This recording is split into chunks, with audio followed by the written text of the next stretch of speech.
안녕하십니까. 오늘 아침도 상쾌하던데요. 행복한 아침 이재용입니다. 안녕하세요. 장예인입니다. 이제 날이 점점 더워질 텐데 이 더워질 때 이거 조심하지 않으면 죽음에까지 이를 수 있다고 그럽니다. 이게 근데 계속 다 나쁜 것만은 아니래요. 좋은 점과 나쁜 점이 다 있습니다. 야누스 씨의 얼굴 같은 이것을 정체와 함께 어떻게 대응할지도 알려드리겠습니다. 네, 그에 앞서서요. 한 주간의 건강 소식 이슈들부터 체크해 보도록 하겠습니다. 화요일 행복한 아침 지금 시작합니다.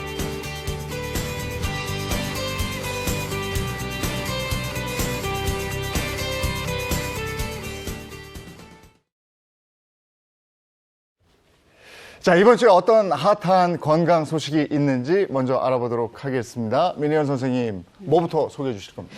요즘 집에서 손주 돌봐주시는 조부모님도 굉장히 많으시잖아요. 네. 맞아요. 네. 요즘 뭐 맞벌이 부부가 많고 맞벌이가 증가하다 보니까 할머니 할아버지가 손주 보는 건 뭐 거의 기정된 사실이죠. 그렇죠. 그래서 이렇게 손주를 봐주시는 할머니 할아버지들한테 특히나 좀 도움이 될 만한 정보를 알려드리려고 해요. 네, 그럼 어떤 소식인지 한번 볼까요? 이번 주 건강 구된 받을 시간입니다. 자, 첫 번째 소식은요. 손주 보는 조부모, 폐렴에 걸릴 확률이 더 크다. 라는 주제예요. 아니, 저게 조금 힘들긴 하시겠지만 정신건강엔 좋을 거는 같은데 그러게. 저게 무슨 얘기인지 모르겠어요. 그렇죠. 보통 손주 돌보면은 뭐 관절염이나 이런 생각만 하시지 폐렴까지는 잘 생각을 못 하시는데요. 네. 사실 우리가 폐렴을 유발하는 균들이 굉장히 다양하게 있지만 네. 가장 대표적인 게 폐렴구균이라고 하는 균이거든요. 근데 이 폐렴구균이 역류와의 비인두, 그러니까 코나 입 안쪽 이런 점막에 특히나 많이 살고 있어요. 그래서 아이들이 재채기를 하거나 하면 비말 감염이라고 하죠. 뭐 콧물이나 침 같은 것들이 공중에 이렇게 작은 비말 형태로 떠다니는데 네. 이걸 통해서 감염될 확률이 높다는 거죠. 특히나 이제 고령자들의 경우는 면역력이 많이 떨어져 있고 또 만성 질환자들의 경우는 이런 비인두 감염, 비인두에 있는 비말로 인해서 폐렴구균에 걸릴 가능성이 더 증가를 하게 됩니다. 실제 영국에서 이 미취학 아동들을 돌보는 조부모들을 대상으로 연구를 해보니까 그렇지 않은 분들에 비해서 폐렴구균으로 인한 폐렴에 걸릴 확률이 4.7배나 높았다고 해요. 네. 말이 4.7배지 4.7배면 굉장히 이게 높은 수치 아니겠습니까? 5배 차이죠. 저도 얼마 전에 기사를 봤는데 이게 노년층에 그 의외로 많이 걸리는데 이게 게다가 또 사망에까지 이를 수 있다고 해요. 정말입니까? 폐렴이라는 게 사실 이제 젊은 사람들, 건강한 사람들은 걸리면 뭐 감기랑 비슷한 거 아니야? 이럴 수 있는데 2017년도 통계 기준으로 보면 국내 사망 원인 4위에 해당을 하고요. 특히나 호흡기 질환 중에서는 단연코 부동의 1위를 차지하고 있는 질환입니다. 네. 아, 굉장히 좋은 마음으로 손주들을 돌봐주는 건데 그러니까. 이런 치명적인 질병에 걸릴 수 있다니 좀 안타까운데요. 그럼 막을 수 있는 방법 있지 않을까요? 당연히 있겠죠. 네. 일단 개인적으로는 당연히 개인 위생 깨끗하게 손, 발 씻고 하는 것들이 중요할 텐데요. 특히 또 하나 강조드리고 싶은 게 나이가 좀 있으시고 특히나 내가 만성 질환을 가지고 있다라고 하면 반드시 폐렴구균 예방 접종을 받으실 것을 좀 권장해 드립니다. 아까 말씀드린 것처럼 폐렴을 유발하는 여러 균 중에 이제 가장 대표적인 게 폐렴구균이라고 말씀을 드렸잖아요. 다행히 역류아나 내지는 이제 만성 질환을 가지고 계신 분들, 고령자들 에게 예방 접종이 나와 있거든요. 특히 폐렴구균 폐렴 같은 경우는 건강한 성인 대비 폐렴 발생 확률이 당뇨병 환자는 3배나 높고요.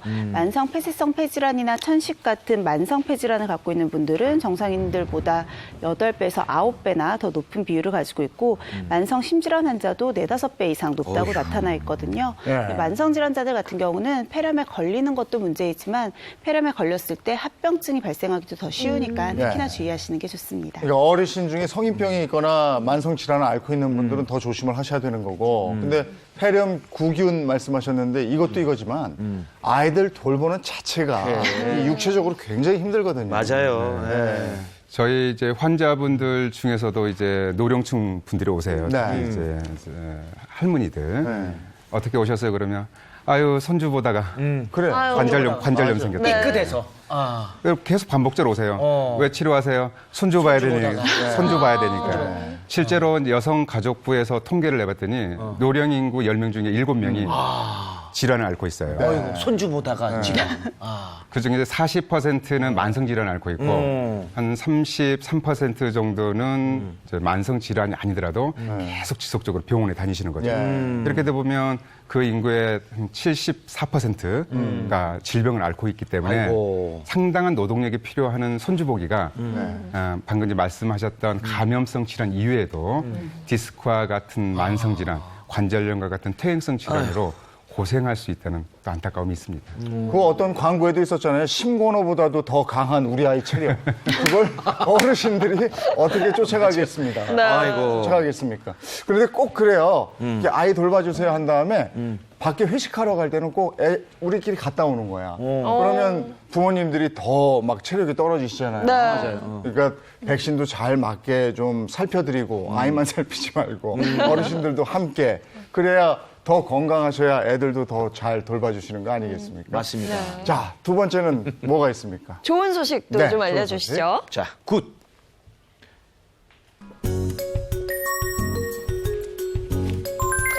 네, 좋은 소식은 빠르게 걷는 사람이 장수한다. 네. 라는 주제예요. 와, 우리 괜찮겠다. 빠르게 걷잖아요. 저희는 굉장히 빠르게 걷잖아요. 네, 체중 관리와 이제 건강을 위해서 빠르게 걷는 게 건강에 도움이 된다는 건 많이 네. 알거든요. 이러한 이제 결과를 뒷받칠 만한 근거 연구가 발표된 바 있습니다. 좀 자세히 알려주시죠. 그래서 체중이나 이제 비만도와 무관하게 빠르게 걸으면 오래 산다. 라는 연구 결과인데요.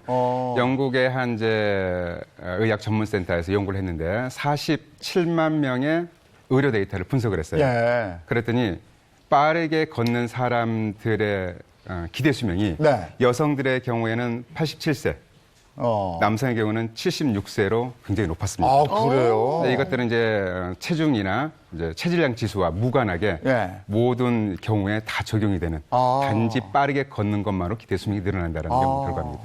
그러면 반대로 속도가 느린 사람들은 기대 수명이 그러면 낮다는 거예요? 안타깝게도 그렇습니다. 아, 그래요? 정말요? 체중이 낮고 이렇게 느리게 걷는 사람은 네. 방금 전 말씀드렸던 빠르게 걷는 사람에 비해서 기대 수명이 10살 이하로 떨어졌는데요. 여성의 경우는 아까 87세라고 그랬는데 여성은 72세로 떨어지고 남성은 이제 76세라고 그랬는데 65세로 떨어졌습니다. 네. 그래서 약 10세 정도 더 낮은 걸로 나타났습니다. 아니 근데 너무 빠르게 걸으면 이 사람 왜 이렇게 서둘러 이럴 수도 있는 건데 빠르게 걷는 것이 건강에 이로운 뭔가 이유가 있을 거 아니겠습니까? 있죠. 지금 당장 시작할 수 있습니다. 네. 첫 번째, 네. 누구나 쉽게 시작할 수 있고 걷는다고 해서 넘어지지만 않으면 부상 염려가 없죠. 안전한 운동이다. 그렇죠. 그리고 이제 많이들 이제 걱정하고 계신 고혈압, 콜레스테롤 질환, 네. 심장 질환, 뭐 제2형 당뇨병 등을 예방할 수 있는 효과가 있기 때문에 빠르게 걷는 자체는 여러모로 건강에 많이 도움이 된다고 볼 수 있겠습니다.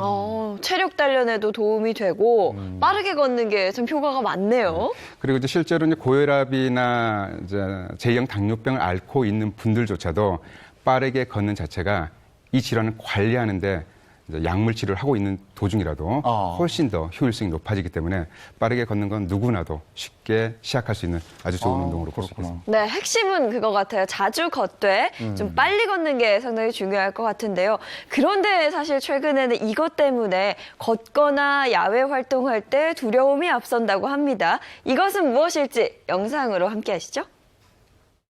이제 공기가 깨끗해져서 살만하다 싶은데 위협적인 오존이 이번엔 우리를 위협하고 있습니다.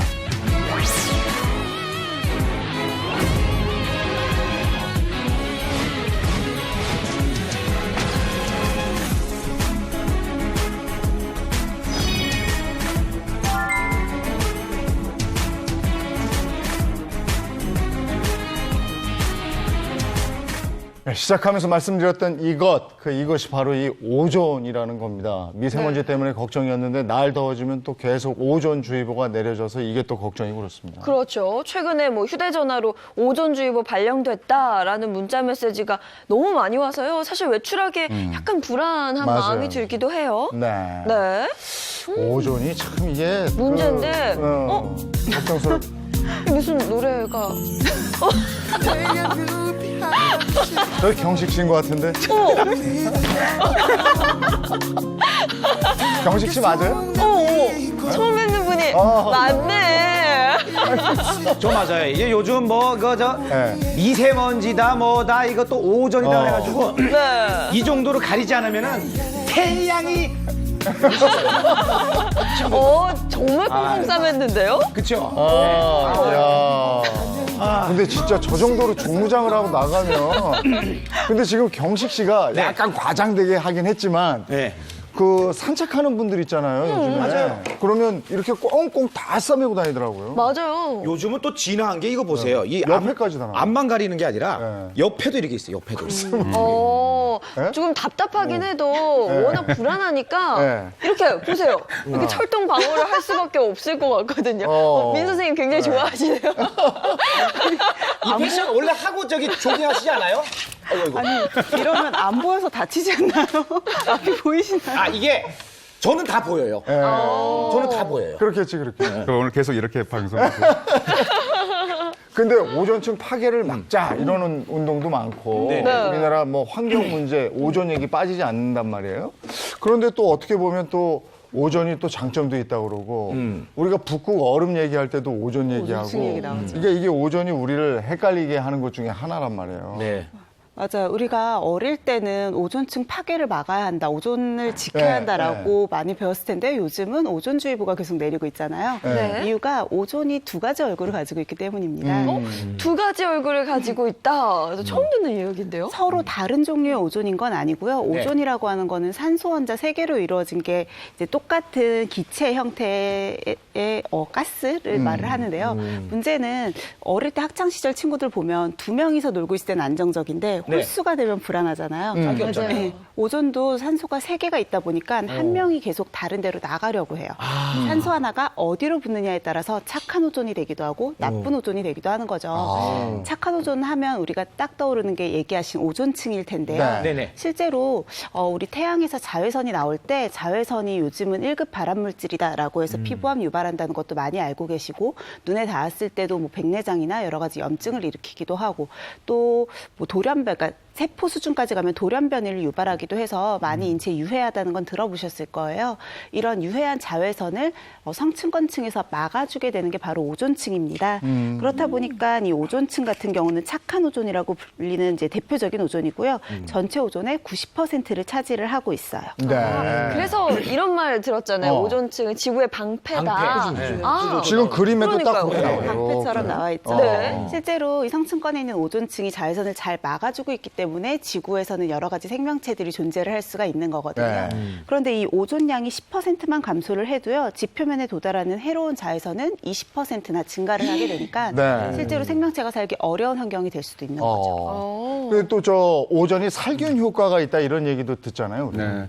보통 이제 살균 하면 이제 염소 소독약, 예. 네네네. 수영장 가면 냄새. 냄새 냄새 냄새. 나서 네. 소독약, 그 소독약 냄새 그런 거. 그렇죠. 이제 염소 소독을 많이 하는데요. 네. 오존에 의한 살균 효과, 소독 효과는 염소 소독약보다 6배에서 7배나 높습니다. 예. 실제로 이제 많이 사용되고 있는 게 이제 하수구에 있는 이렇게 냄새들 제거도 하고 또 하수구에 있는 세균들도 이렇게 억제도 시키고 또 여러 가지 이제 상황에서 이렇게 작용도 하는데 중금속을 이렇게 제거하는 작용도 하고 농약을 분해하는 작용도 하고 또 농작물에 있는 모든 유해 물질을 또 분해하는 작용도 하고 또 심지어 면역 증강 작용도 합니다. 면역 증강까지요. 또 여러분들 깜짝 놀라시겠지만 이건 안전합니다. 그러니까 잘 사용되면 안전한데 식수에 살균제로도 아이고. 오존이 사용됩니다. 아, 오존 착하네. 그래요. 근데 이렇게 좋은 기능이 많은데 왜 저기 오존 주의보까지 내리면서 조심하라 그러는 거예요? 근데 이게 착한 애들이 돌변하면 사람들이 무섭잖아. 아, 맞아. 내 친구 중에 그런 애 있어. 그죠? 무서워. 걔 못 말려.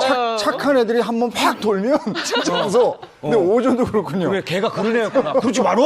이러고. 이 오존이 굉장히 강력한 살균 효과를 가지고 네. 있다고 했잖아요. 근데 이 살균 효과가 내 피부나 내 눈에 닿는다고 생각을 해보세요. 그만큼 자극적일 수밖에 없겠죠. 그러니까 성층권에 있는 오존, 나의 몸에서 멀리 떨어져 있는 오존은 착한 오존 역할을 하지만 실제로 대기권 중에서도 대륙권이라고 하죠. 지상에서 1km 이내에 있는 오존은 뭐 사람에게 있어서 사람이나 동물에게 있어서는 피부나 아니면 호흡기 그리고 눈과 같은 곳에 자극을 주고요. 사실 농작물에 피해도 줄 수가 있습니다. 그렇군요. 아, 그러니까 딴 성층권이 아닌 지상에 있는 오존 때문에 저희가 오존주의보 걱정이다 이런 얘기를 하는 건데 그러면 이 지상에 있는 나쁜 오존 왜 생기는 거죠? 이제 오존은 여러분들이 이제 호흡을 하잖아요. 호흡은 뭘 들여 마시기 위해서 호흡하죠? 산소. 산소. 네. 산소가 있는 곳에서는 모두 오존이 만들어질 수 있어요. 왜요? 왜 산소 있는 거죠? 여기서도 그럼 만들어질 수 있는 거예요? 여기도 오존 있다는 얘기예요? 아까 이제 민혜 선생님께서 말씀하셨잖아요. 네. 산소는 O가 몇 개? 2개. 오투. 여기서 하나가 떨어져 나가면 이게 어디로 붙어요? 산소에 달라붙으면 3개. 3개, 여기다 여기다 붙으면. 이게 오존이 되는 게 오존. 네. 아, O3. 그래서 산소가 있는 곳에서는 어디서나 만들어질 수 있는데 특히 이제 여기 하나 있네. 그렇죠. 눈에 안 보이는 거는 이제 네. 눈에 안 보이는 기체이기 때문에 산소도 네. 안 보이듯이 오존도 눈에 안 보이는 거죠. 그런데 이게 우리 이제 대기가스 있잖아요. 네. 네. 대기가스, 자동차, 배기가스에 보면 질소 화합물이 있어요. 여기에도 산소가 붙어 있거든요. 근데 자외선이 질소 화합물을 때리면 여기서 산소가 하나 떨어져 나와요.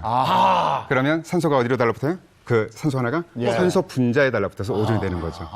그래서 휘발성 유기화합물, 질소 화합물들에 의해서 오존이 생성되는데 보통 이제 그 밖에만 자외선이 있는 걸로 알고 있잖아요. 네, 네. 그런데 실내에서도 오존이 만들어집니다. 그러니까 여기서도 생긴다는 게 이게 무슨 얘기예요? 여기서는 좀 곤란한데요. 곤란해요? 여기 만약에 공기청정기가 있으면 오존이 만들어질 수 있어요. 공기청정기. 바로 음이온 발생식 공기청정기인데요. 저는 제 차에도 놓고 다니는데. 나 집에도 있는데?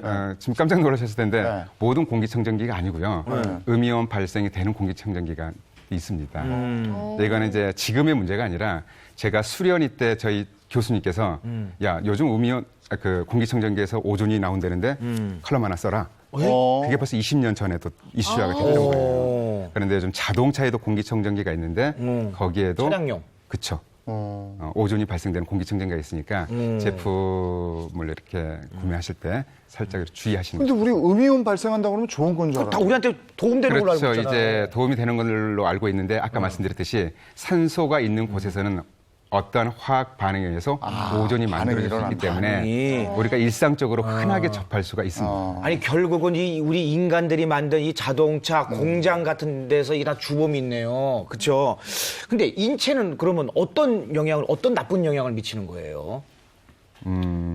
일단 오존이 높아지면 첫 번째 좀 세게 말씀드릴 수밖에 없네. 사망률이 높아집니다. 아이고 왜 그러셔? 너무 셌다. 그러니까 너무 아까 세죠. 저희가 시작하면서 죽음에 이를 수 있다 이런 얘기 했잖아요. 네네. 사망률이 높아진다니까 더 겁나는데. 네, 이제 국립환경과학원에서 연구를 했는데요. 1991년부터 벌써 아까 좀 말씀드렸죠. 네. 제가 20년 전에 칼럼 썼다 그랬는데 네. 이 연구도 1991년부터 1998년 7년 동안 8년간 환경 변화와 사망률의 추이에 대해서 분석을 했더니 오존의 농도가 10 ppb, BPP, 그죠? 10 ppb 이상 높아지면 사망률이 0.9% 증가한다는 연구 결과가 있습니다. PPB요? 그만큼 오존 때문에 심각한 병이 발생해서 사망에 이를 수 있다는 뜻인데 네, 네. 어떤 병들이 좀 발생할 수 있나요? 오존의 이제 오염도가 농도가 높아지면서 노출 시간이 길어질수록 지금 표에 나오실 텐데요.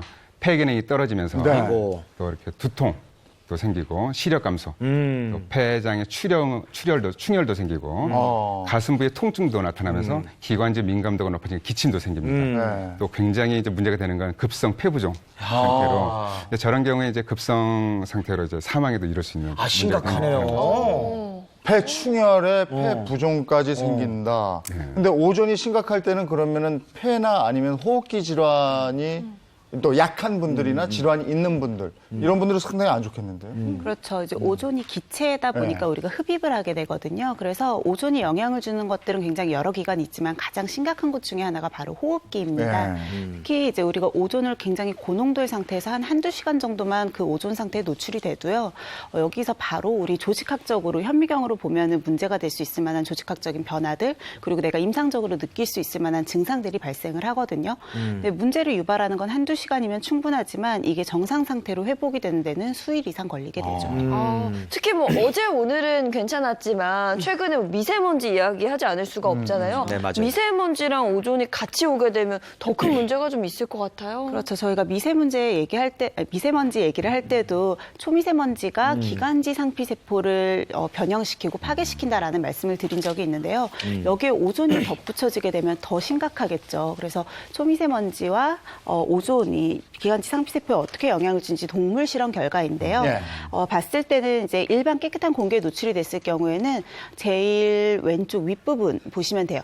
표면이 굉장히 성벽처럼 잘 매끄럽게 막혀져 있는 게 보이실 거예요. 네, 이 부분이 바로 기관지 상피 세포인데요. 아무래도 뭐 폐 속에는 이 기관지 상피 세포가 초미세먼지와 오존 상태에 노출이 될 경우에는 밑이 더 이렇게 흐물흐물하게 무너져 있는 게 보이시죠? 예. 성벽 같았던 상피 세포가 무너지게 되는 겁니다. 세포벽이 허물어진 게 보이네요, 이렇게. 예, 산처럼 돼 있는 게 이렇게 허물어진 게 그물처럼, 보이죠? 예, 그러네. 예. 근데 성인병이 있거나 하는 환자들은 더 허물어진다 이런 얘기죠. 네, 아까 저 표를 보시면 좀 재밌는 부분이 있는 게요. 일반적인 정상혈압일 때랑 고혈압 상태일 때가 또 비교가 돼 있었거든요. 아, 그랬나요? 예, 그러니까 저희가 아무래도 뭐 미세먼지나 오존이 호흡기 쪽으로만 신경을 쓰실 수도 있는데 정상혈압보다 혈압이 높은 사람들에게 있어서 아무래도 이 상피세포가 무너지고 손상되는 정도가 더 심했다고 해요. 네, 지금 보시면 아, 밑에 게 고혈압일 때. 좌측이 일반혈압, 우측이 고혈압입니다. 고혈압. 아, 위가 옆에 게 고혈압이에요? 옆에 게. 오른쪽 게? 네, 오른쪽 더 많이 무너져 있는 게 혈압이 높았던 상태에서 더 잘 무너진다는 거니까 실제로 이 고농도의 오존과 초미세먼지가 단순히 호흡기 질환뿐만이 아니고 심혈관 질환까지도 위협한다는 걸 알 수 네. 있는 거죠. 야, 정말 무섭다. 이게 심혈관 질환이라면은 이게 그 뇌졸중까지도 일으킬 수 있는 거 아닙니까? 맞아요. 그래서 실제로 국내에 있는 대학인데요. 한양대병원 연구팀이 지난 10년 동안 발생한 뇌졸중 환자 1,400여 명을 대상으로 분석을 해봤는데요. 미세먼지가 1세제곱미터당 10마이크로그램 올라갈 때마다 뇌출혈 위험성은 무려 9% 상승을 했고요. 또 오존 얘기를 오늘 하고 있었잖아요. 네. 오존 농도가 10ppb 증가할 때마다 뇌동맥류 파열 위험이 무려 32%나 증가를 했습니다. 또 오존 농도라는 것 자체가 보통은 햇볕이 세고 자외선이 센 오후 1시에서 5시 사이에 높아지게 되거든요. 근데 이렇게 오존 농도가 높아지는 1시에서 5시 사이에 뇌경색 발생 위험도 덩달아 높아진다는 것도 확인할 수 있었죠. 정말 끔찍합니다. 저는 뭐 오존주의보 문자가 와도 사실 눈에 보이지도 않고 뭐 얼마나 영향을 끼치겠어 하고 그냥 지나쳤거든요. 이제 이 생각을 좀 바꿔야 될 것 같아요. 근데 이게 저 궁금한 게 저기 뭐 ppb 뭐 이러는데 그 어느 정도 요 정도인가요? 마이크로그램 뭐 요 정도인가요? 사실 그 오존 같은 경우는 ppb라고 저희가 측정을 말씀을 드렸잖아요. 보통 대기오염 지수들 이렇게 뭐 표지판이나 이런 거 나오면 ppm이라고 나와요. parts per million이라고 해서 10의 6승분의 1이라고 볼 수 있는데 ppb는 그거보다도 1000분의 1. 진짜 작은 훨씬 더 진짜 낮아요. 작아요. 그러니까 끔찍하네요. 굉장히 낮은 농도 가지고도 충분히 위험성이 증가할 수 있다. 조심해야 되겠네. 근데 조심은 해야 되겠는데 특히나 이 조심해야 될 사람들은 따로 있습니까? 네. 아까 뭐 기관지 천식, 이제 오존은 기체, 고체, 액체 중에 뭐 기체. 기체죠. 아까 기체를 했잖아요. 이거 2개 있다가 하나 더 붙이는 거. 확인하는 겁니다. 왜냐하면 기체이기 때문에 호흡을 할 수밖에 없어요. 예, 그렇죠. 그렇죠. 산소와 함께 들어왔다가 나갈 수밖에 없는데 그래서 가장 또 문제가 되는 분들이 천식 환자나 만성 폐색성 폐질환을 앓고 있는 분들입니다. 그래서 이런 분들의 경우는 이제 특히나 이제 폐 기능이 떨어지면서 기도의 민감도가 더 높아져서 계속 만성적인 기침이 나고 또 기도의 염증이 더 쉽게 유발되는 문제가 생깁니다. 그래서 일반 국민들 중에서 특히나 이제 어린 아이들이나 노인 환자, 노인 연령층의 경우에는 더욱더 이제 주의를 요하게 되겠습니다. 한동안 선생님은 이미 20년 전에 이 오존 관련해서 논문을 쓰셨다고 그랬는데. 맞아요. 칼럼. 네. 아, 칼럼. 근데 20년 전이 벌써 20세기에 이 우려를 했단 말이죠. 네. 근데 예전에는 우리가 잘 못 느꼈던데 요즘에 이렇게 오존주의보를 비롯해서 오존에 대한 두려움이 있어요. 네. 이제 그때의 심각도가 아마 10이라면 네, 지금은? 지금은 심각도는 아마 100 정도 되는 것 같아요. 근데 그때는 이게 뭐냐? 근데 지금은 야 이거 심각하다라는 정도인데요. 해가 갈수록 오존의 농도가 지속적으로 증가하는 게 문제입니다. 네. 전국 오존 경보 발령 현황을 보면요. 지금 도표를 보시면 마지막 끝이 2018년이네요. 그러니까 작년에 489회 발령을 했습니다. 그런데 그 전에 2017년에는 276회 발령을 했어요. 급격하게 상승이 되는 거죠. 진짜 그러네요. 정말 최근 들어서 급증하고 있는 게 맞는데 한 원장님 여기서 그냥 끝내실 건 아니죠? 심각합니다. 말만 하고 그냥 지나가실 분이 또 아니잖아요. 근데 이렇게 해서 이제 오존주의보가 높아졌을 때 그러면 우리는 어떻게 해야 될 것인가. 그래서 우리가 준비할 수 있는 거의 대부분의 것들을 저희가 준비해놨어요. 저걸 한번 보시고 네. 거의 대부분의 나 해봐야 뭐 아까 김경식 씨가 둘렀던 그렇죠. 그거 외에는 선캡, 선캡 있고 방법이 없어서 말이죠. 저희가. 그렇죠. 선크림. 예. 양산도 있고. 뭐 이런 것들이 팔토시. 있어요. 어떻습니까? 이것들로 좀 오존을 피할 수 있는 거예요? 맞습니까? 아까 안 그래도 김경식 씨 이렇게 꽁꽁 중무장하고 오셨잖아요. 네네네. 누군지도 못 알아봤고. 이거 이 정도로 이거. 그렇죠. 이렇게까지 모든 불편함과 이런 감수하고 한 거에 비해서 사실은 오존은 막을 수 있는 방법이 없어요. 그래요? 우리가 미세먼지만 해도 마스크를 써서 막을 수 네. 있다라는 생각이 들다 보니까 오존주의보 내릴 때도 마스크 쓰고 계신 분들이 굉장히 많으세요. 네. 근데 한동훈 원장님 계속 강조하셨잖아요. 기체, 고체, 액체 중에 기체. 그렇기 때문에 미세먼지는 입자이니까 필터를 통해 걸러질 수가 있는데요. 네. 오존은 일반 산소랑 크기 차이가 별로 나지 않아요. 산소나 질소랑 똑같은 네. 기체다 보니까 마스크 역시 투과를 해서 우리 호흡기로 들어올 수밖에 없거든요. 네. 그러니까 마스크는 오존주의보에는 별로 효과가 없는 거죠. 우리가 질문과 그러면 준비가 이게. 무색한데. 그러니까요. 뭐 방법이 없다는데. 그래서 사실 준비한 것들이 보면 오존을 직접적으로 막을 수 있는 건 없는데요. 네. 간접적으로 좀 도움이 될 만한 것들은 있어요.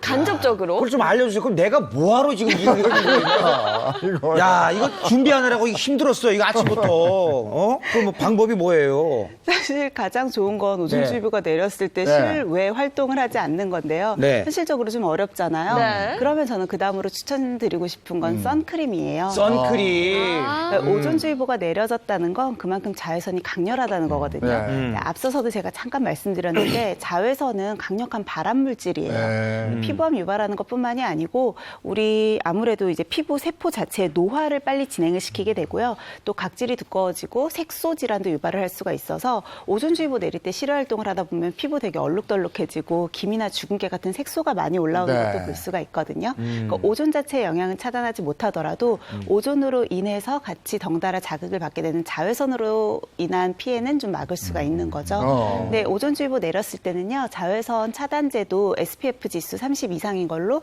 한 3-4시간마다 꾸준히 덧발라주시고요. 얼굴만 바르지 말고 목이나 손등 같이 노출되어 있는 부위 전체를 다 바르시는 게 좋습니다. 그 선크림 사놓고 아까워서 요만큼씩 바르면 안 되시고요. 동전 크기만큼 이렇게 발라야 된대요. 충분히 발라야 되고 근데 그걸 아끼다가 뭐 된다고 그 다음에 가면 이게 곧 지나가 버려요. 맞아요. 썩죠? 딱 한 계절만 쓰셔야 되고요. 유분이랑 이 나머지 그 액체랑 이렇게 분리되어 있는 상태인 거를 흔들어서 쓰시는 분들이 계세요. 네. 아깝잖아요. 흔들어야지. 그렇게 됐을 때는 효과도 없을 뿐더러 피부에 더 자극이 되고 감염도 올 수 있으니까 흔들면 안 되는구나. 빨리 짧게 굵게 맞아. 쓰시고 버리시는 게 좋으세요. 빨리 짧고 굵게 그냥 아니 그게 왜냐면 오래되면은 저도 오래된 거 있는데 물되더라고요. 맞아요. 흐물흐물하게 색깔도. 근데 이런 것들이 그러니까 우리가 피부에 막 이렇게 따끔따끔하고 간지럽고 이런 것들이 다 자외선 때문이라는 거죠. 네, 실제로 이제 자외선 때문에 피부 알레르기를 유발하는 분들도 있는데요. 네. 자외선이 피부에 이제 화학적인 반응을 일으켜서 알레르기 반응을 일으키는 거죠. 네. 그런데 그런 경우는 선크림만으로는 또 차단이 100% 안 되기 때문에 적절한 치료를 받으면서 선크림도 이렇게 적용하시는 게 좋겠습니다. 선크림 사용이 필수고 이 옷 입는 것도 좀 걱정인데 제 생각에는 딱 달라붙는 옷 있잖아요. 다 막아주는 네. 그런 종류의 옷을 입는 게 좋을 것 같은데요. 스키니 같은 거 쫙 달라붙는 네, 거. 네. 불편하잖아. 불편하긴 아니, 하죠. 이게 좀 대부분 위험하다니까. 그렇게 이제 옷을 입으면 이제 피부를 보호할 거라고 생각하시는데요. 그렇죠. 어느 정도의 이제 오존과 자외선은 옷감도 투과를 바로 합니다. 어. 그래서 딱 달라붙은 옷을 입으면 바로 피부에 자극을 줄 수 있기 때문에 옷은 헐렁한 것을 입으시는 게 좋겠고요. 우리 조상님들이 아주 위대하신 분들이군요. 네, 여름에. 그거보다는 이제 모자를 챙이 넓은 모자를 모자. 쓰거나 선글라스.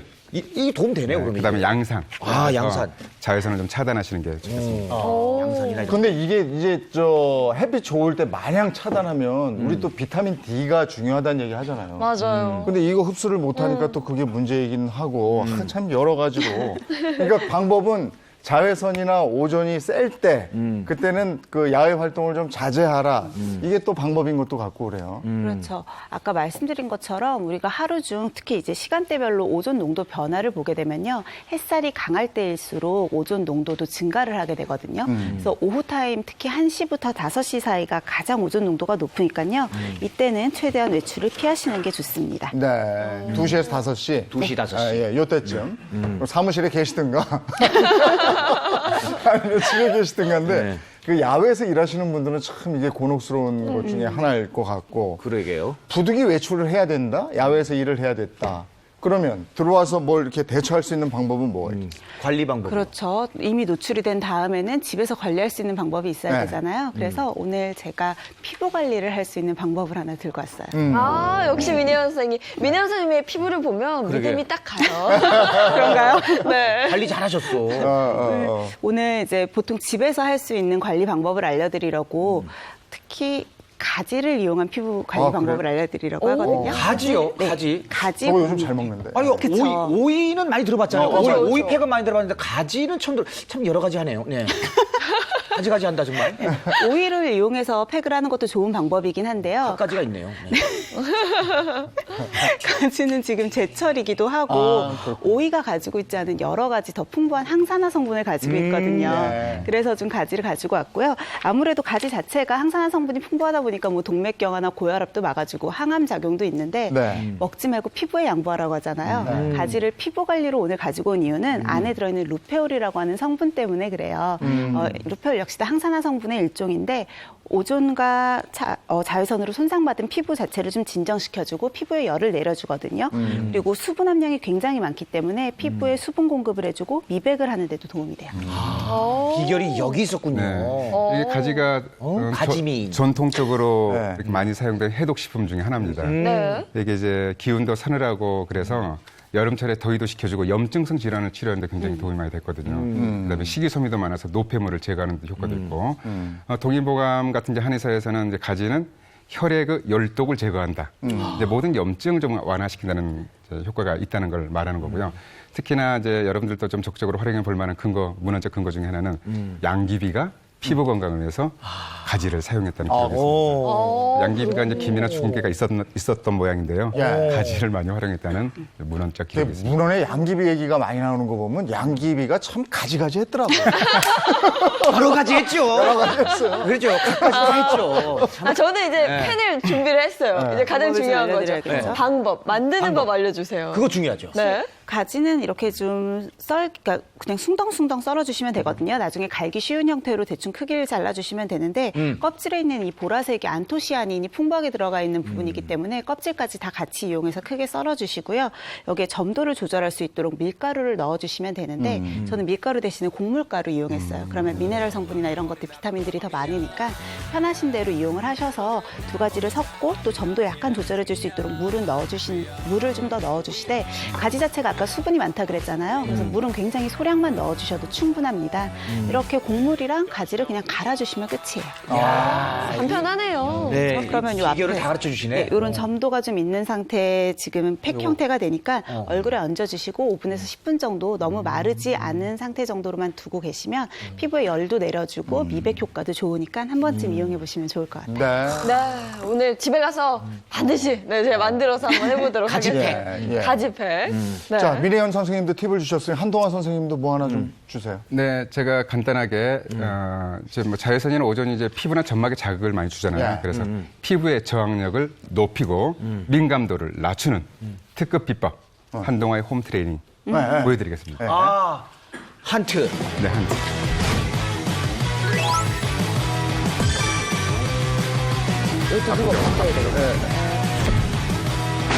반대로.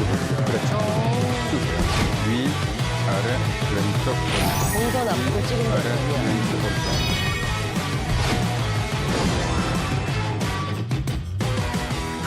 네, 한트 오늘도 네. 기대가 됩니다. 네네. 네. 한트 도와줘요. 잠시만 기다리십시오. 네. 오늘은 혈자리를 지압하는 지압법을 소개해 드릴 텐데요. 네. 가장 먼저 피의 바다라고 불리는 혈해라는 혈자리입니다. 혈해. 피해바다면 피바다라는 거. 무서운데요? 그러니까 이렇게 생각하시면 돼요. 아, 보혈을 시키는구나. 보습을 시키는구나. 진정을 시키는구나. 라는 이제 피가 나오는 건 아니죠? 그래서 피부 가려움증, 건조성 피부염을 완화시키는 자리인데요. 네. 위치는 무릎 안쪽에서 허벅지 쪽에 있습니다. 무릎에 보면 복숭아뼈 슬개골 있죠. 네. 쉽게 말해서 도가니 아닙니까? 그렇죠, 그렇죠. 뭐 도가니뼈, 그냥 슬개골이라고 하는데요. 네네. 슬개골 안쪽에서 자신의 손가락 3개를 3개. 붙인 거리만큼 떨어진 위치가 바로 여기, 여기입니다. 여기. 네. 여기군요. 근데 이제 보호자분이 계시면 어떻게 잡냐면 네네. 무릎을 딱 잡으시면 엄지손가락이 끝나는 부위 있어요. 오, 딱 그렇죠. 그 자리네요. 네네. 그래서 여기를 아픈 자리예요, 거기가. 네. 정말 아파요, 이거. 살짝 눌렀는데 그렇죠. 아파요. 네. 근데 이제 강도를 조절하면 어. 이 정도면 시원한 느낌이 있죠. 진작 그렇게 하시지. 그래서 횟수는 5초. 5초. 5초, 아우, 1초, 시원하네. 2초, 3초, 4초, 5초. 이거 시원하네. 반대쪽도 5초. 여기도. 그래서 자신은 손가락으로 할 때는 어. 그 자리를 5초. 여기. 요 정도 하니까 시원하네요. 그렇죠. 그리고 이렇게 조절하네. 5차례 반복을 하시고 지압봉이 있으시면 지압봉을 이용하셔도 돼요. 지압봉. 그렇죠. 이것도 한번 해보실까요? 네. 저. 감사합니다. 네, 지압봉. 아. 누르고 계세요. 그러니까 지긋하게 이렇게. 이렇게. 그렇게 되면 피부를 진정시키면서 또 여성 생리통이나 자궁 건강에도 도움이 되는 자리예요. 아, 기껏 준 걸 떨어뜨리고 그래요. 그리고 이제 호르몬 분비 기능도 개선을 시키면서 또 이렇게 뭐 혈압도 어느 정도 안정을 시키고 차분하게 해주는 자리가 되겠습니다. 남자들한테는 시원한데? 차분하게 이런. 네네네. 그래서 이제 피부 민감도를 낮추기 위해서 이 혈액을 많이 그러니까 한쪽만 계속하지 마시고 반대쪽을 하시면 되고. 반대쪽으로 또 이렇게. 네네. 그래서 정확히 이제 아까 잡으시는 위치를 한번 붙여보겠습니다. 붙여놓고 네. 손가락 3개. 손가락 3개를 네. 떨어지는 부위가 여기. 이 부위가 바로 네. 혈해가 되겠습니다. 여기. 두 번째 네. 네. 좀 빨리 해주셔야 될 것 같아요. 혈이- 뭐 먹어야 돼요. 혈이 굽이친다는 곡지혈. 네. 곡지혈은 어디냐면 팔꿈치. 팔꿈치. 네. 곡지혈은 네네. 팔꿈치를 구부렸을 때 예. 무늬가 끝나는 부위 쉽죠. 예. 네. 그렇죠? 그 부위가 바로 곡지혈이 되겠습니다. 여기. 그렇죠. 여기도 역시 이제 여기, 눌러주나요? 여기. 네, 곡지혈도 피부 질환에도 도움이 되고요. 호흡기 질환을 예방하고 관리하는 데 도움이 되세요. 여기도 좀 그쵸. 통증이 있는데. 여기도 아파요. 네. 아파. 이것도 강도를 조절하면 시원하다. 진짜 그렇게 하시지. 그러니까. 그러니까 자신을 손으로 할 때는 팔꿈치를 감싸고 눌러보세요. 이렇게 감싸고. 이건 감싸는 게 아니죠. 이렇게. 감싸고 5초. 저. 반대로 시원하네. 5초. 네. 근데 이게- 꾹 누르면 아파. 기운을 차분하게 내려주는 작용을 해요. 특히 이제 피부에 염증이 있을 때도 진정이 되고요. 차분해집니다. 장 건강에도 도움이 되고 호흡기 건강에도 도움이 됩니다. 부글부글 자, 끓습니다. 마지막. 네네. 시간이 없어서 마지막. 네네. 100가지 경혈이 모인다는 백혈혈입니다. 이렇게. 자, 배 있습니까? 정수리 있어요. 정수리. 귀 꼭지를 이렇게 양쪽으로 연결하고 이마에서 쭉 올라오면 만나는 부위. 이 자리가. 네네. 그러니까 자신의 머리에서 가장 높은 부위가 여기. 백회혈이 되겠습니다. 여기군요. 이 부위는 어떻게 지압을 하냐면 자신의 손을 모아서 네. 이렇게 모아서 모아서 이렇게 콕콕콕. 톡톡톡톡 콕콕콕콕콕. 네. 콕콕콕콕콕콕. 이렇게 되면 보통 이제 외출하고 나면 얼굴 쪽으로 열이 몰리잖아요. 그래서 열을 진정시키는 작용도 있고 안구에도 도움이 되고 두통, 어지럼증, 치매 예방, 중풍 예방 거기에도 효과가 있어요. 야, 이거 좋으네요. 이거 그리고 시원한데요? 이렇게 차분하게 이렇게 해주시면 탈모도 되겠네. 호흡도 차분해지기 때문에 호흡을 통해서 노폐물을 제거하는 효과가 아유, 있습니다. 그래서 시간이 되시는 대로 지속적으로 하시면 좋겠습니다. 그래서 나 어렸을 때 그 선생님이 건강하라고 이렇게 머리를 계속 이렇게. 꼴밤 때려서. 알겠습니다. 예, 고맙습니다. 다리하고 팔하고 머리까지 올라왔는데 내 기억 못하겠다 하면 백회혈만 이렇게 두들겨줘도요. 네. 굉장히 시원하고 눈이 맑아지고 도움이 된다고 제가 들었거든요. 네. 이렇게 해주시면 될 겁니다. 그리고 나서 맛있는 거 먹어야지. 네. 가겠습니다.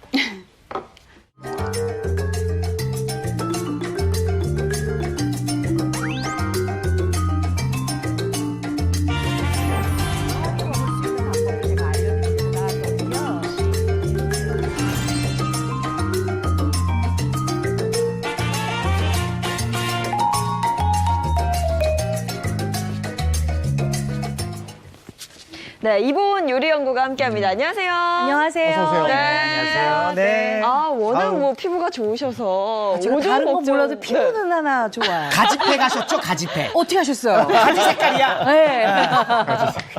제가요 오늘요 우리 몸에 쌓여 있는 중금속들, 노폐물들 네. 배출시키는 해독 요리 하나 들고 나왔어요. 좋아요. 네, 좋아. 근데 요새 오존주의보도 있고 맞아요. 미세먼지 때문에 요거 꼭 드셔주는 게 좋거든요.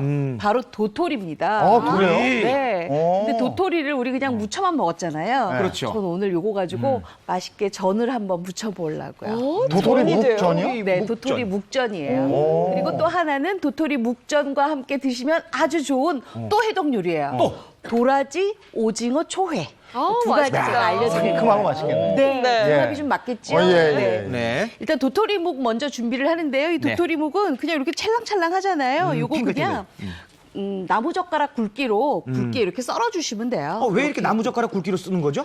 요거는요, 좀 이따가 제가 마술을 부리기 때문에 딱 이렇게 썰어요. 매지션. 네. 네네. 아. 딱 요 정도로 이렇게 썰어주시면 되고요. 네네. 그 다음에 뭐 들어가는 건 다 똑같아요. 그 다음에 해독하는데 아주 좋은, 이 나물이 하나 있더라고요. 채소가. 바로 부추예요. 아, 부추. 이게 봄부추는 또 보약이라고 네, 하는데 네. 요 맞아요. 봄부추 보약하고요. 그 다음에 요 양파. 양파. 그다음에 요거는 고추.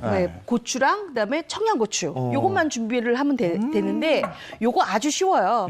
어머님들 왜 부침가루 많이 쓰시잖아요. 네네. 네. 요 부침가루 요렇게 2분의 1컵 정도 이렇게 준비를 하시고요. 하시고. 네. 자, 그다음에 요거 할 동안 제가 불을 약간 조금 데펴 놓을게요. 허드렛 일은 저 시키세요. 네. 네네네. 가스불은 잘 킵니다. 제가. 네네네. 조금만 해놓고요. 그 다음에 여기에다가 한 가지 더 바삭바삭하고 이 도토리 묵전을 훨씬 더 맛있게 맛있게 먹게 하는 매개체가 하나 있어요. 여기 뭐예요? 바로 뭐죠? 감자 녹말이에요. 감자 네. 찰져지겠네. 네. 그래서 요거를 이렇게 잘 섞는데 요거 보이세요? 요게 손 한번 대보세요.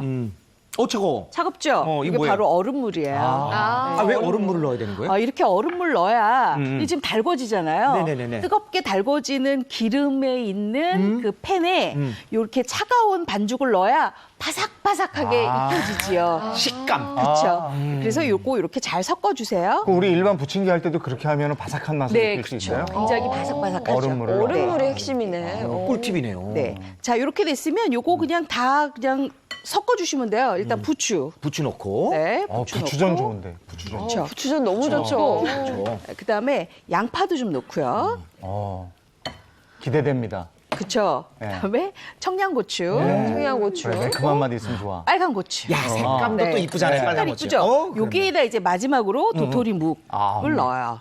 근데 잠깐만요, 경식 씨. 네네네네. 그렇게 하면 안 되고요. 부서지죠? 부서지니까. 젓가락으로. 네, 젓가락으로 이렇게. 살살 그냥. 살살살. 자, 그래서 제가 이렇게 약간 나무젓가락 굵기로 썰으라고 한 거예요. 네. 그랬었구나. 네. 만약에 이거보다 더 곱게 썰거나 이렇게 되면 이렇게 풀어지거나 아니면 여기 좀 반죽이 잘 안 되거든요. 그리고 또 하나. 지금 제가 이렇게 불을 달궈놨죠. 네네네. 여기에다가 이제 식용유 이렇게. 식용유. 예. 식용유하고 또 이 기름은 뭐예요? 요거 지금 들기름이에요. 들기름? 네. 들기름도 같이 넣어요? 더 네. 고소하게. 왜냐하면 이 들기름을 같이 넣게 되면요 도토리묵이 어때요? 약간 탄닌 때문에 약간 쌉쌀하죠. 쓴맛, 네. 쓴맛. 그렇죠. 근데 요 들기름 때문에 약간 고소한 맛이 올라와서 그 쌉쌀함을 싹 감싸주거든요. 중화시켜주는군요. 네. 그리고 또 하나는 이렇게 지금 식용유하고 들기름하고 같이 이렇게 붙여주어야 우리가 왜 그런 거 있죠. 그 발연점 때문에 들기름이 타는 네, 거를 네. 방지할 수가 있어요. 요렇게 저는 해서 사실 저 도토리묵을 으깨일 줄 알았어요. 아니에요. 저도 그래서 감자전처럼 네, 네. 그럴 줄 알았는데 너무 맛있겠다. 보기가 맞죠? 너무 좋아요. 오. 아니 저래서 그냥 저렇게 구우면 되는 거 아니에요? 네, 구워서 그냥 답수시면 이게 도토리묵 전이에요. 또 전으로 만들었을 때 무게 네. 식감이 어떨지도 궁금해요. 그렇죠? 네. 요게요. 잡숴 보시면 네. 난 앞으로 부추전 안 먹어. 도토리묵 넣어줘. 막 이러실 거예요. 그 정도로. 네. 오. 아우 저거 그냥 저거 먹으려면 산에 한번 올라갔다 와야 되겠네. 산에 갔다 딱 내려와서 그러니까요. 땀 쭉 흘리고 먹으면 너무 맛있죠. 막걸리는 없이요? 막걸리 있어야죠. 근데 경식 씨 요거 도토리 묵전 네네. 요거 좀 붙여주셔야 돼요. 아, 예, 예. 아, 그러면 있죠. 제가 제가- 이렇게 해서 네네네. 하나만 더 놔드릴게요. 아, 다른 거 네네. 만드시는 거예요? 네. 왜냐하면 이 도토리 카메라니까. 묵전을 같이 찍어 먹을 네. 장이 하나 필요해요. 아, 그렇지. 장도 그냥 장이 네, 아니에요. 그냥 장 아니에요. 오. 그렇죠. 제가 또 그냥 하면 심심하죠. 그렇죠. 네. 이보은 선생님이신데 그냥 장이 나오겠어요. 뭐 할 거냐면요, 바로 잣가루를 넣은 잣초장이에요. 네. 오. 아니 뭐 다 여러 가지 장은 들어봤어도 이 잣으로 만든 그 간장은 처음 들어보네. 아, 왜냐하면 얘가 지금 약간 잘하시는데요. 왜냐하면 도토리묵이 사실은 약간 쌉쌀하다고 했잖아요. 그 네네. 쌉쌀함을 마지막까지 싹 감싸주는 게 바로 잣이거든요. 그래서 요 간장하고요. 요건 아주 간단해요. 간장. 그냥 우리 쓰는 간장이고. 그렇죠. 네. 그다음에 간장만큼 여기 물을 부으세요. 예. 왜냐하면 짠맛을 조금 없애야 네. 되거든요. 그리고 약간의 식초 조금. 식초 약간. 원래야 그다음에 잣 요렇게 갈았구나. 간 게 아니라 어. 칼로 다졌어요. 요거 이렇게 집어넣으세요. 네. 요게 끝이에요. 이거 근데 그럼 그거 잠깐 접지 말고 딱 요 상태로 해서 그냥 찍어 먹는 거예요. 예. 그러면 잣 가루가 요 도토리 묵에 싹 묻히겠죠. 어. 그러니까 고소함이 싹 입안에 감싸니까 도토리의 쓴맛이 조금 없어질 것 같아요. 그렇죠? 젖지, 야, 이렇게 저을 줄 알았더니 또 안 젖지 져요. 말고. 그래서 딱 요것만 저게 이렇게 해서 007 잡수시는 제임스 거예요. 본드식이네. 제임스 본드 칵테일 먹을 때 젖지 말라고 그래. 아니 근데 저기서 지금 도토리 묵이 해독에 좋다 이랬잖아요. 그거 왜 그런 거예요? 도토리는 이제 쌉쌀한 맛이 나잖아요. 그게 이제 탄닌인데요. 또 이제 아콘산이라는 성분과 함께 간이나 콩팥을 통해서 노폐물을 제거하는 중금속을 이렇게 배출하는 효과도 큽니다. 또 탄닌은 우리 몸에서 중금속 흡착하는 효과가 있어서요. 덩치를 키우기 때문에 몸 안에 머물러 있지 못하고 지속적으로 밖으로 배출을 시키는 거죠. 그리고 이제 도토리는 또 해독 그 일을 하면서 지친 간 기능을 개선시키는 효과가 있기 때문에 도움이 되고요. 무엇보다도 이제 오존이나 자외선으로부터 염증, 피부나 점막 또 조직에 염증이 생기는데 도토리의 이제 항염증 효과, 항산화 효과에 의해서 이것들을 어느 정도 진정시키고 관리를 하는 데도 도움이 된다고 볼 수 있습니다. 그 부추도 좀 효과가 있다고 하는데 그렇죠, 네. 이유가 있을까요? 부추도 이제 황화릴 성분이라 그래서 약간 독특한 맛이 나잖아요. 네. 이 자체가 해독 성분 중에 하나죠. 그다음에 베타카로틴 성분도 있어서 항산화, 항염증 작용을 하기 때문에 우리 몸에서 재반 염증 변화를 가라앉히는데도 이 부추가 도움이 됩니다. 그런데 지금 아까 재료들 보니까 부추, 고추 좀 들어갔잖아요. 네. 그래서 너무 피부에 염증이 있어서 화끈거리거나 체질적으로 열이 너무 많이 나시는 분들은 부추가 성질이 좀 따뜻하기 때문에 용량을 조금만 줄여서 드시는 것이 좋겠습니다. 저게 봄부추는 또 강장 효과에 좋다는 거 아니에요? 그렇죠. 그 일석이조네요. 그렇죠. 거기다가 해독에 강장 효과까지 있으니까 봄부추 많이 드시면 좋겠습니다. 너무 많이 드시지 말고 또 많이 너무 드실라. 적당히만. 네. 자, 두 번째 요리가 준비되어 있나 봐요. 네, 두 번째 요리 두 번째 준비했는데요. 요리는? 두 번째는 제가 도라지 오징어 초회라고 말씀드렸잖아요. 네네. 근데 사실 도라지가요, 어머님들이 아유 나는 이게 도라지 참 잘 먹고 싶은데 쌉쌀한 쓴맛이 나서 조금 쓴맛. 힘들어 말씀 많이 하시거든요. 아이들은 이거 갖다 주면 싫어해요. 그쵸? 쓰니까. 그리고 또 아린 맛도 있어서 얘 왜 이러니 또 이런단 말이에요. 그래서 네. 요거를 없애려면 어떻게 하냐면은요. 물에다가 요 도라지 살짝 정리한 거를 놓고요. 네. 그다음에 굵은 소금 넣고 바락바락 씻어주세요. 네. 그러고 난 다음에 건지면 아주 좋은데 제가 오늘 할 게 바로 초회잖아요. 초회. 이 초회일 경우에는 미리 밑간을 좀 하셔야 돼요.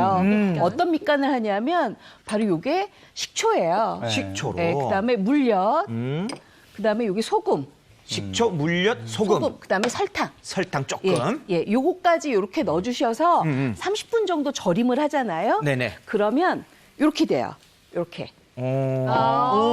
살짝. 색깔도 근데 더 나는데? 예, 그렇죠. 근데 요거 한번 잡숴 보실래요? 예, 예. 굉장히 밑간에서 아삭아삭하게 맛있어요.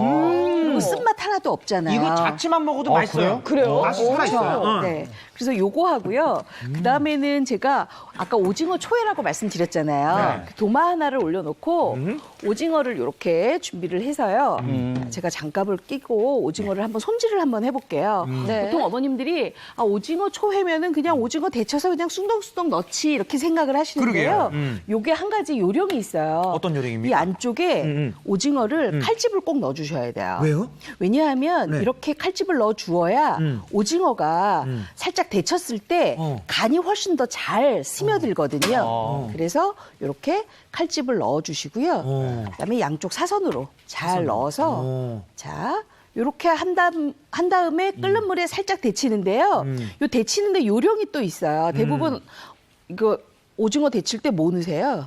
오징어 데칠 때 오징어를 넣죠. 아니요. 아니, 그러면- 소금을 넣느냐 뭐 이런 거 제가 여쭤보는 거예요. 아. 네, 뭐 넣으세요? 소금 넣나 소금 보다. 넣죠, 소금. 소금 넣죠. 네. 근데 오징어 데칠 때는 식초를 넣으셔야 돼요. 식초 넣어요? 식초. 예, 식초 딱 한두 방울 정도 넣잖아요. 그럼 오징어가 살균이 될 뿐만 아니라 오징어가 사실 단백질이잖아요. 그래서 단백질이 훨씬 더 탱글탱글하게 잡아줘서 오징어가 훨씬 더 쫄깃쫄깃해요. 그래요? 예, 그렇게 잡수시면 아주 좋고요. 오징어 식초. 네, 그 다음에는 요 초회에 가장 많이 들어가는 게 바로 이 오이예요. 오이. 예, 맞아. 오이잖아요. 시원한 맛이. 그렇죠. 이 시원한 맛 나는 이 오이인데요. 이 오이도 요 반을 갈라서 안쪽에 있는 씨를 긁어내고 난 후에 썰어서 소금에 살짝 절이셔야 돼요. 왜냐하면 지금 씨가 조금 많잖아요. 그러게요. 그렇기 때문에 초회가 나중에 요 씨를 안 긁어내면 나중에 약간 물이 생기거나 아니면 양념이 싱거워질 수가 있거든요. 그래서 요거까지 이렇게 다 준비해 놓으시면 이제 무침만 하면 끝이에요. 네. 그리고 이제 양념만 할게요. 네. 자, 근데 이거 오징어는 껍질을 안 벗겨도 돼요? 오징어요? 네, 저는 안 벗겨요. 안 벗겼어요? 왜냐하면 오징어에 타우린 성분이 있잖아요, 껍질에. 그렇기 그래요? 때문에 그거 그냥 잡수시면 훨씬 더 좋거든요. 그래서 저는 안 벗기고 그냥 해요. 우리 부드럽게 먹으려고 벗기는데. 맞아요. 자, 그러면 제가 한번 이제 묻혀볼까요? 자, 요거 도라지 하고요. 이거 그냥 먹어도 반찬으로도 괜찮겠는데요. 그렇죠. 그래요? 요거 근데 제가 밑간을 했기 때문에 이렇게 맛있어요. 도라지 하고요. 그다음에 요 오이 하고요. 오이. 오이 아삭아삭 맛있죠. 네. 그다음에 요거 미나리. 아, 미나리. 요거 들어가 줘야지 되잖아요. 향긋해요. 엄청 그리고 향긋해. 요거 데쳐놨던 오징어. 오징어. 예. 자, 요거에다가 이제 양념만 하면 되는데 고춧가루, 네. 그다음에 고추장, 고추장. 네. 고춧가루, 고추장. 고추장 넣고. 그리고 간장 넣고요. 간장. 그냥 일반 간장인가요? 네. 네네. 그다음에 여기 다진 파, 그다음에 금방했어. 예. 네. 마늘. 마늘 다진 거. 그다음에 요거 약간 설탕이에요. 설탕 조금 넣어줘야 되거든요. 맞아. 네. 설탕 살짝 네. 넣어주시고. 그리고 요게 매실청. 매실청. 네, 매실청 넣고요. 몸에 좋은 그리고 거 다 들어오네. 제가 아까 식초로 살짝 절여놨잖아요. 네네네. 그렇기 때문에 맛을 조금 땡기기 위해서 참기름 약간. 참기름. 그리고 요거 아우. 아이고 맛있겠다. 깨알까지. 그리고 군침 돈다 벌써. 네, 양파랑 네. 요거 뭐 청양고추랑 아유 색깔도 이뻐졌어요. 네, 요거 넣고 건고추. 야. 바로 버무리면 돼요. 아. 자, 근데 제가 한 가지 팁을 드리면 어머님들이 대부분 이제 양념을 저처럼 이렇게 해서 만들어서 이제 버무리시잖아요. 네. 네. 근데 아유. 미리 제가 이렇게 양념장을 만들어 놨거든요. 요 양념장을 숙성을 시켜서 하루 정도 숙성시켜서 다음 날 요거 다시 넣으시잖아요. 요게 훨씬 더 찰지게 맛있어요. 네. 냉장고에 그냥 숙성해도 되는 건가요? 네, 냉장고에 그냥 넣어 놓으시면 돼요. 아우, 진짜 맛있겠다. 이렇게 해서 무쳐 드시면 아주 맛있게 도라지 오징어 초회를 드실 수가 있는데 지금 도토리 묵전이 굉장히 이게 약간 쌉쌀하지만은 굉장히 고소한 맛이 나잖아요. 거기에다가 이렇게 칼칼한 오징어 초회 같이 해서 잡수시면 진짜 맛있죠. 아까 그 전하고 이거하고는 그냥 찰떡궁합이에요. 아유, 궁합이 아주 좋죠. 예. 두 MC 같으네요. 지금 아침이라 그렇지. 야, 네. 이거 오후 방송이면 막걸리지. 그럼요. 바로 막걸리죠. 초대해 주세요. 우리 회식 한번 가죠. 좋다. 이거 들고 날도 좋은데. 그러니까요. 예. 자, 이렇게 해서 이제 다 됐어요. 한번 잡숴보실래요, 오징어 하나? 아, 나 이때가 제일 행복해. 어쩜 좋아. 어떠세요? 맛이 괜찮죠? 야, 어제 오늘 날씨 같네. 아주 상쾌하고 네. 상큼하고. 새콤해요. 이렇게 해서 이제 전하고 같이 잡수시면 될 것 같아요. 알았어요. 네. 자, 그럼 배식해 주시는 동안 저희는 레시피 한번 보겠습니다. 네.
아주 뭐 궁합이 뭐 찰떡궁합일 것 같습니다. 한상 차림이 또 완성이 됐습니다. 오전에 좋은 도라지 묵전. 네. 보기만 해도 너무 맛있을 것 같은데. 이 식감이 궁금해요. 그렇죠? 이거 찍어 먹는 장 아까 만드신 거요. 아, 장아까 제가 드려야 되는데 잠깐만요. 네. 찾아서 제가 드리겠습니다. 아니 제가 네. 그 먼저 먹어보고 잡수세요. 있는데 네. 장 없어도 돼요. 없어도 돼요? 너무 맛있어요, 너무. 네. 이게 맛을 저희가 한번 그리고 볼게요. 아까 보신 그 레시피는 저희 저 홈페이지에 오시면 또 한번 보실 수가 있고요. 네. 어때요? 너무 맛있어요. 이거 지금 갓 구운 거. 제가 붙였어요. 그래서 그런가? 너무 맛있는데 이게 묵이 전으로 만드니까 굉장히 다른 매력이 있네요.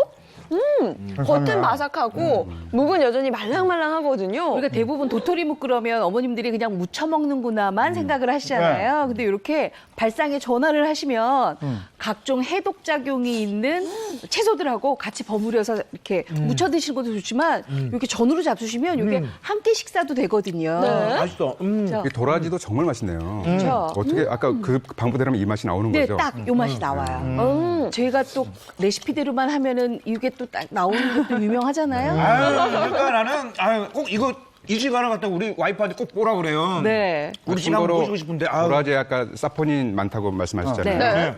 그런데 여러분들 도라지 드시다 보면 가래가 더 생겨요.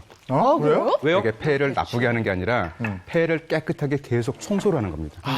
그 정상적인 분비물량을 늘려서 폐를 청소하는 거기 때문에 도라지 드시면서 가래가 왜 생기지? 그건 폐가 깨끗해지는구나라고 생각하시면 되겠습니다. 이게 도라지랑 오징어랑 새콤달콤해서 요즘 날씨에 입맛 돋을 때 정말 최고네요. 요렇게. 같이 이렇게 잡수시면 먹으면 진짜 좋죠. 이게 새콤하게 만드는 게 식초의 역할 아니겠어요? 그죠? 네. 식초도 식초. 뭔가 해독 효과가 있다고 들었어요. 식초가 지금 입맛을 돋구는 것뿐만이 아니고요. 실제로 해독 효과도 굉장히 좋거든요. 뭐 도라지나 미나리 같은 것들의 그 해독 효과를 또 배가시켜주는 역할을 하고요. 간 기능을 활성화시키기 때문에 몸속에 있는 독소를 정화하고 몸 밖으로 배출하는 데 도움이 됩니다. 또 뭐 식초도 그렇고요. 유자나 레몬 같이 신맛이 나는 식품들은 대부분은 폐 건강에도 굉장히 도움이 많이 되거든요. 오늘 오존이랑 미세먼지 말씀드렸잖아요. 그래서 이런 좀 시큼한 천연 발효 식초 같은 것들 하루에 한 숟갈 정도 이제 물로 희석을 해서 꾸준히 마시게 되면 호흡기나 해독 능력을 키우는 데도 굉장히 도움이 되죠. 네, 그럼 이 외에도 뭐 오존이나 또 이런 미세먼지에 도움이 되는 뭐가 있을까요? 가장 대표적인 것들은 아무래도 녹황색 채소나 아니면 과일 껍질일 것 같아요. 항산화 네. 물질이 풍부하게 있기 때문에 오존으로 인해서 손상받은 세포들을 좀 재생시키고 활성화시키는 데 도움을 받을 수가 있고요. 그것뿐만이 아니고 오늘 뭐 도라지도 아까 말씀을 드렸는데 등푸른 생선이나 아니면 견과류에 오메가3 많이 들어있잖아요. 혈관에 있는 염증이나 뭐 미세먼지 같은 것들을 청소할 수 있기 때문에 이런 것들도 도움이 되고 제가 가장 추천드리고 싶은 건 사실 물이에요. 물을 가장 많이 마시고 자주 드셔야지 안에 있는 나쁜 물질들이나 독소들 배출에 도움이 되니까 자주 드시면 좋겠습니다. 그래서 준비했습니다. 네. 물도 드시면서 오존과 자외선으로부터도 예방하는 효과가 있는 짜잔. 가지차죠. 가지차. 요거. 어떻게 하셨어요? 딱 알죠. 갖가지 해독하는 가지차입니다. 향이 가지 해독. 굉장히 좋아요. 이 색깔이 되게 예쁘잖아요. 가지 껍질에 있는 안토시아닌이에요. 이게 항산화 작용이 굉장히 뛰어나기 때문에 우리 몸에 있는 피부, 점막, 안구 모든 염증성 변화들을 이제 소염 효과도 나타내면서 항산화 작용도 나타내고 그래서 이건 어떻게 만드냐면 여러분들 가지 지금 화면에 나오나요? 가지를 생가지를 길쭉하게 네. 이렇게 자르셔야 돼요. 그거를 한꺼번에 말려서 가지 하나를 물 2리터에 넣고 이거를 한 2시간 정도 끓입니다. 네. 그럼 물이 한 절반 정도 줄어들죠. 이거를 한 이틀 간격으로 해서 하루에 2-3번 정도 이렇게 물 대신 차 대신 마시게 되면 오존이나 자외선으로부터 피해를 좀 이게 막아줄 수 있는 맛도 그런 있어요. 차 좋은데요? 차 맛이 괜찮아요. 단맛이 나는 건 이거 왜 그런 거예요? 쓴맛이 안 나고 단맛이 나. 그렇죠? 네. 제가 직접 끓인 건데 제가 구한 가지가 단맛이 나는 가지. 제가 구안의 밑줄쫙. 그리고 또 하나 꼭지. 좋은 가지. 꼭지 버리지 마시고 꼭지도 꼭 넣으세요. 꼭지까지. 그래서 여러분들 보통 이제 가지를 말릴 때 때 보면 이렇게 슬라이스 썰어서 이렇게 말리는데 그러면 나중에 차를 끓일 때 용량을 알 수가 없어요. 네. 그래서 반드시 길쭉길쭉하게 찢어서 하나가 온전하게 보이게 해서 하나로 한 이틀 정도 드시면 그래서 드시면 좋습니다. 가지가 여러 가지 진짜 효능이 가지. 가지 이름이 가지인 이유를 알겠어요. 가지야, 가지. 오늘 맛난 요리 해주셨고 또 네. 오존에 대해서 좋은 정보를 주셨어요. 고맙습니다. 고맙습니다. 네, 고맙습니다. 감사합니다. 오늘 아침엔 정말 상쾌한 날씨였는데 계속 갈지 어떨지 궁금합니다. 날씨 가죠. 네, 야외 현장 상황 바로 알아보도록 하겠습니다. 야외 현장 연결해 보도록 하죠. 김혜영 캐스터. 네, 오늘은 절기 소만입니다. 보통 이 무렵에 부는 바람이 차고 쌀쌀하다라는 뜻으로 소만바람에 설 늙은이 얼어 죽는다라는 관련 속담이 있는데요. 이에 걸맞게 바깥 공기가 제법 쌀쌀합니다. 그래도 새벽 시간대보다는 기온이 올라서 8시 기준 서울은 14.6도, 경북 의상은 13도로 출발하고 있는데요. 낮부터는 서쪽에서 따뜻한 공기가 들어와서 기온이 껑충 오르겠습니다. 다만 아침과 낮과 밤의 기온차가 크다는 점 염두에 두셔서 겉옷은 필수로 챙기셔야 합니다. 강원 산지에 이틀째 강풍주의보가 내려져 있습니다. 오늘까지 초속 10에서 18m에 달하는 바람이 몰아치겠고요. 해안가에서도 바람이 강하게 부니까요. 피해 없도록 안전사고에 보다 각별히 유의하셔야 합니다. 오늘 전국이 대체로 맑은 가운데 낮 한때 중부 내륙은 구름이 많겠고 대기 불안정으로 강원 남부 산지에 5mm 미만의 소나기가 지날 수 있습니다. 자외선 지수는 수도권과 강원에서 높음, 충청, 이남은 매우 높음 수준까지 오르겠고요. 오존 농도는 영남 지역에서 나쁨 단계가 예상됩니다. 자외선 차단제 꼭 발라주시고요. 오후 시간에는 볕이 덜한 실내나 그늘에서 휴식 시간을 가지셔야 합니다. 봄볕에 낮 기온 크게 올라서 서울 23도, 전주 24도, 울산 25도, 대구 26도로 어제보다 3에서 5도 정도 높겠습니다. 주말까지 비 소식 없이 맑겠습니다. 기온은 점점 더 올라서 금요일 서울의 경우 30도까지 올라 덥겠습니다. 오늘 전국 미세먼지 농도 보통 단계로 먼지 걱정은 없겠습니다. 다만 황사 일부가 상층을 지나는 과정에서 오전에 서쪽 지역에서 먼지 농도가 높아질 수 있으니까요. 실시간 대기질 상황 꼼꼼히 확인하시기 바랍니다. 그럼 오늘도 행복한 하루 보내세요. 지금까지 상암동 DDMC에서 날씨였습니다.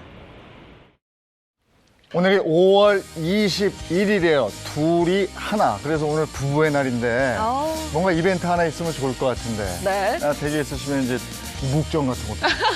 남편분들은 뭐 꽃이라도. 네. 한번 없을까? 부부의 날이 맞아서 모든 부부들이 좀 행복한 하루 보내셨으면 좋겠고요. 저희는 내일 아침 8시 더욱 신선하고 재미있는 내용으로 돌아오도록 하겠습니다. 행복한 아침, 행복한 하루 되십시오. 고맙습니다. 고맙습니다.